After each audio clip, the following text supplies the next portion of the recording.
অধিকাংশ মশলাজাত পণ্যের গরম গেল বছরের তুলনায় এবারের কোরবানি ঈদে কমেছে।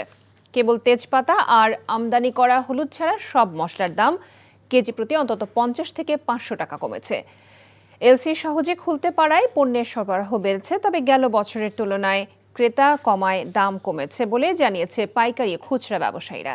রাজধানীর কারওয়ান বাজারে গেল কোরবানির ঈদে যে জিরার দাম ছিল কেজি প্রতি 750 থেকে 800 টাকা, এবার তা 600 টাকা কেজিতে বিক্রি হচ্ছে। প্রতি কেজি আদা মানভেদে 180 থেকে 250 টাকা এবং ভারতীয় ও চীনা আদা 150 থেকে 220 টাকায় বিক্রি হচ্ছে।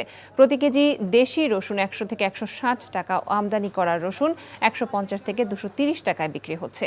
শুকনো মশলার মধ্যে হলুদ প্রতি কেজি 250 থেকে 400 টাকা, শুকনা মরিচ 180 থেকে 350 টাকা, তেজপাতা 140 থেকে 220 টাকা এবং ধনে গুঁড়া 190 থেকে 280 টাকা দরে বিক্রি হচ্ছে।